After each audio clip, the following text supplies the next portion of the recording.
Individually, ano Hello? yung naging impact sa'yo nung bawat isang co-star mo? From, yung sa mga kapatid mo at saka sa mama mo sa movie? Pinakamalaking naging impact sa akin, nagbigay ng ano sa akin, I think si Piolo. Kasi siya yung nakita ko na magandang ihemplo sa lahat. Napaka-good influence si Piolo.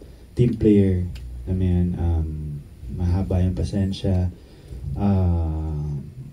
iisip niya lahat. Maalaga siyang tao sa lahat. Hindi lang sa mga artista, hindi sa staff.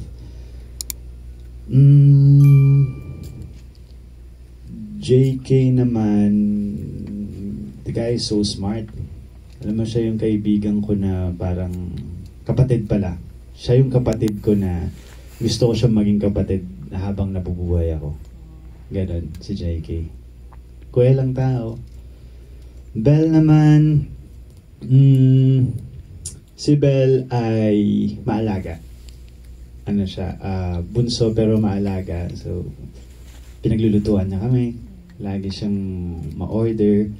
And palagi niyang iniisip yung nararamdaman ng lahat. So, palagi niyang sinecheck kung okay ka lang. Ganyan. And sobrang daldal. Yeah. I think, yeah. Pero ano yan, charm niya yan eh. Diba? I mean, kung hindi siya madaldal, hindi masaya yung set. Parang ganun eh. So, yeah. And si Inay, of course, ang aming nanay. Grabe yung ano niya sa... sobrang nanay lang talaga siya sa amin sa lahat. Ako kasi, hindi ako lumaki sa nanay ko eh. So parang, thankful ako na nakilala ko siya, nakatrabaho ko siya, tapos nanay ko pa siya. At least, kumbaga, nagkaroon ako ng isa pang nanay na mag-aalaga at mag-aasikaso. Sobrang alaga niya, totoo yun at asikaso niya. Like, nakita niyang pawisan lang kami, tapos biglang lalagyan niya kami ng bimpo sa likod. Kasi bimpong yung pambata pa na towel, ganoon. Tapos bigla na lang siya magsispray ng baby cologne sa amin, kahit na ang pawis-pawisan kami. Sige, okay lang. So yan, sobrang na-appreciate ko yun sa kanya. Kasi hindi ko yun na-experience nung bata ako.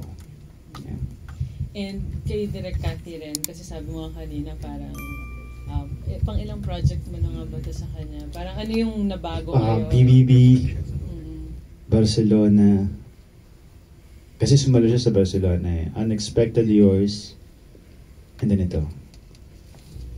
Direk Cathy, wala akong masabi. Siya pa rin siya talaga. Captain of the ship. Diba? Leader. And nanay. Siya yung dalang-dala palagi sa mga eksena. Pagka nagsushoot kami. So yeah. Siya lahat yan. Idea niya lahat. Yung pelikulang to, siya lahat yan.